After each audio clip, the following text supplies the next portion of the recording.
Hello everyone and welcome to Captain's Videoweblog. We are Tuesday, October the 4th, yeah, 2016 and well, this has fallen through. I'm not doing an internship from now to February, so yeah, I guess that, all those good resolutions of going to sleep early because I might as well need it when I'm going to work. This goes out of the window, obviously not today, although it's already almost 4 a.m. I need to wake up in the morning so that I, go to Montpellier and get my school certificate and hopefully get, enlisted at the science college, faculty, whatever, university, probably would be a good word. Um, and if not, well, it has to be before Friday. So yeah, I'm really bummed.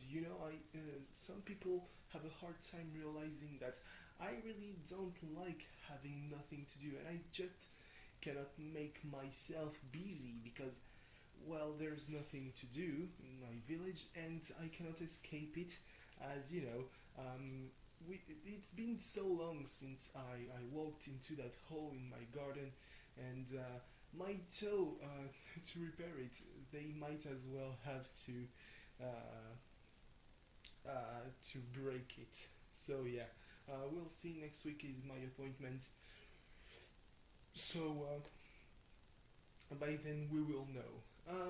Anyway, so another Tuesday, another role that I just watched. The main reason why I'm awake so late actually is because I watched Raw. So the first hour wasn't bad. It felt like they emptied they blew their ammo.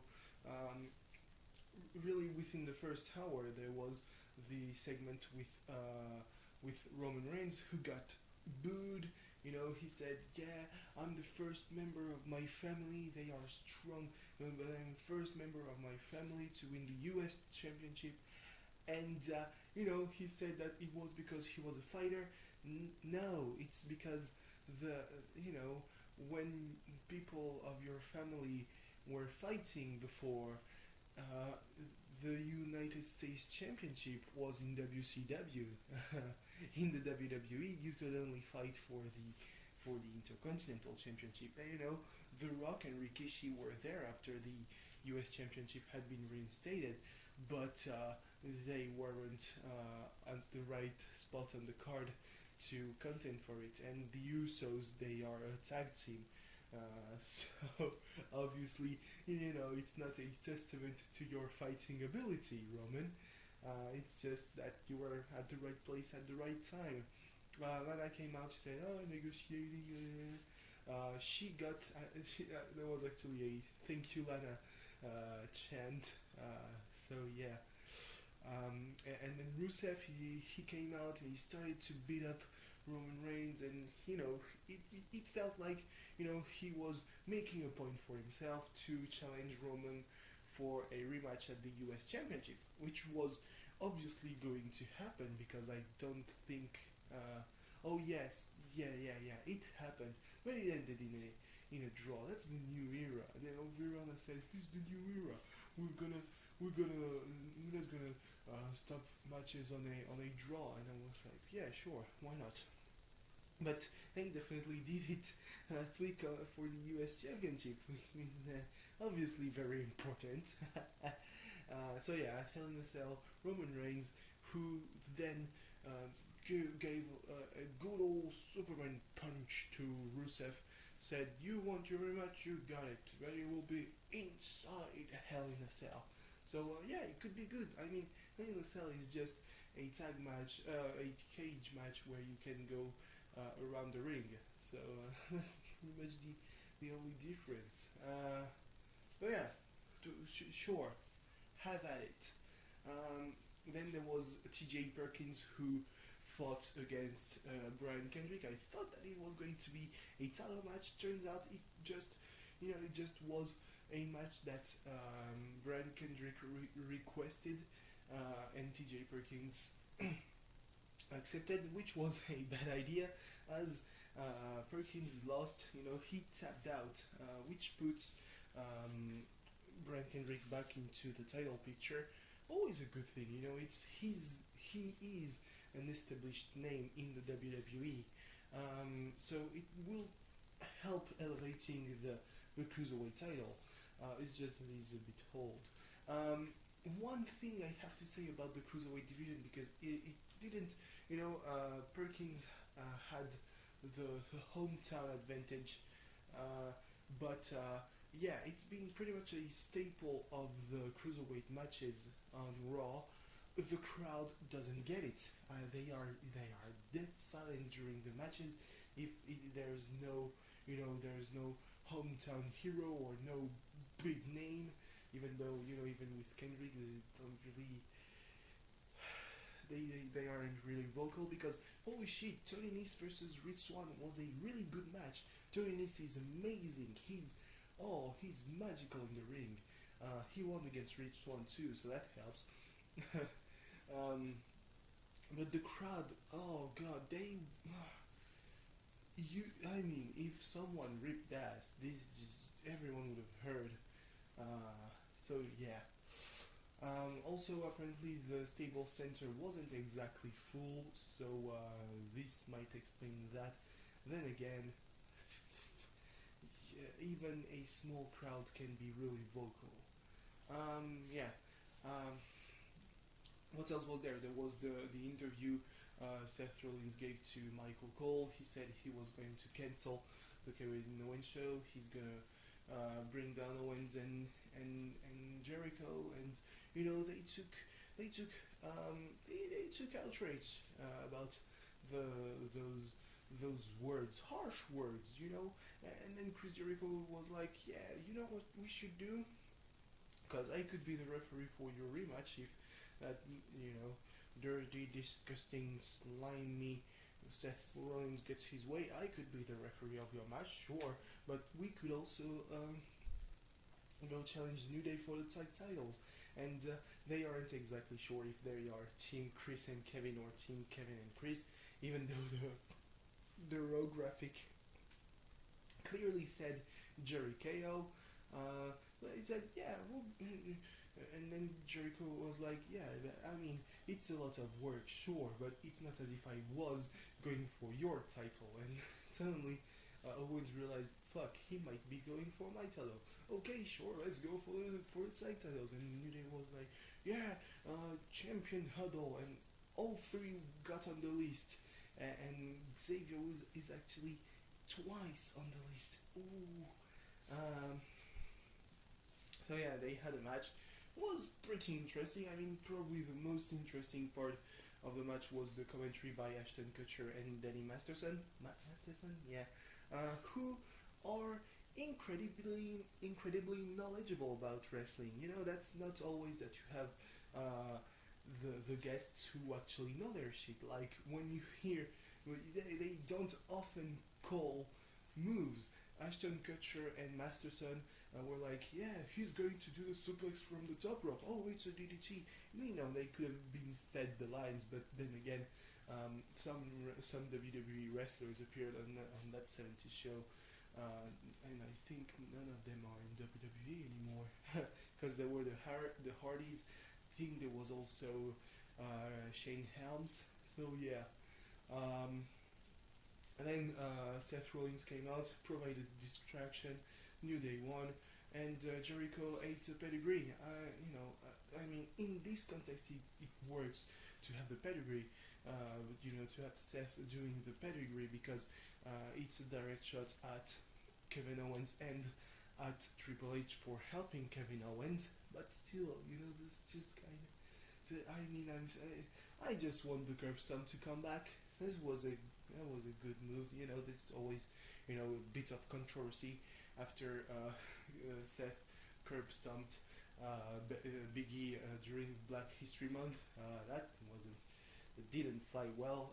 That's probably one of the main reasons why a move that all in is pretty much one of the safest moves of Seth's arsenal has been banned. So yeah.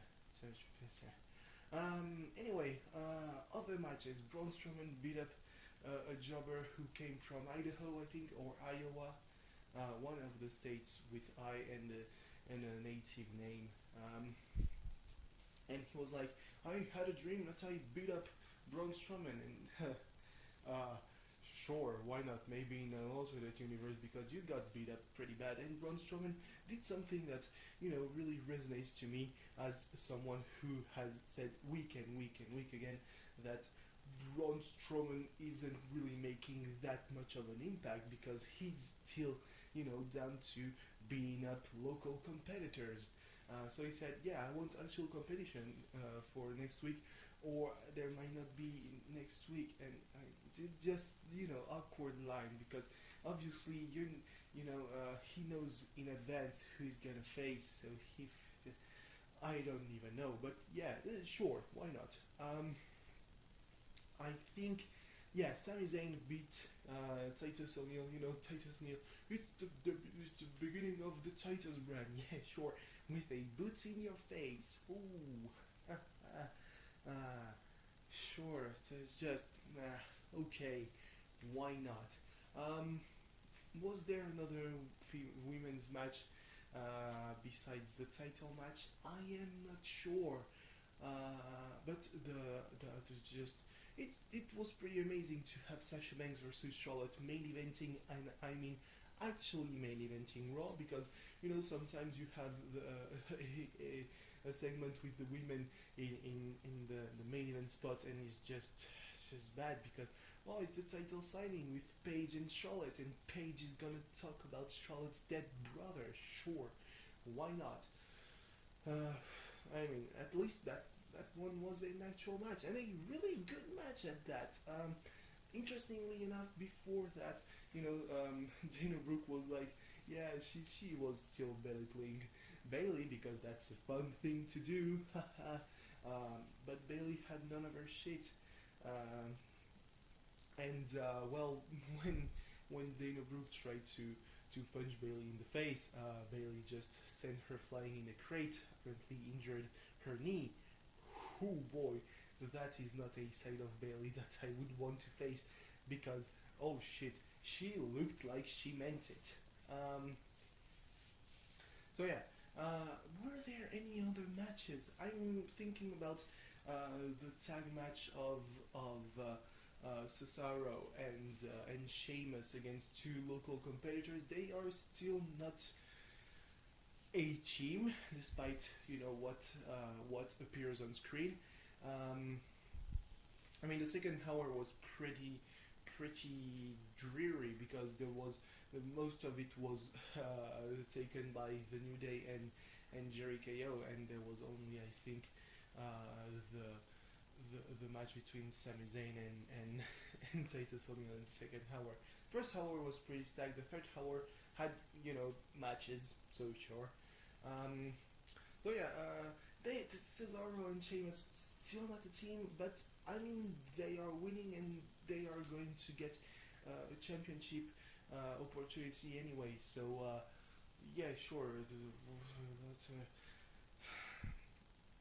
They could at least try and have them run with the ball and do their shit, because it just feels so scripted.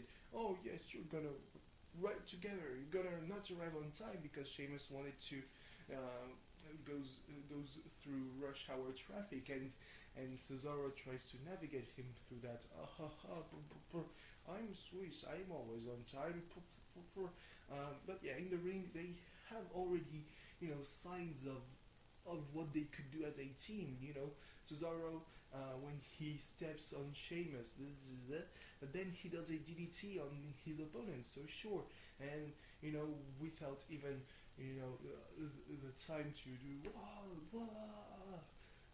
Sheamus does the Brock kick, and that's how they win.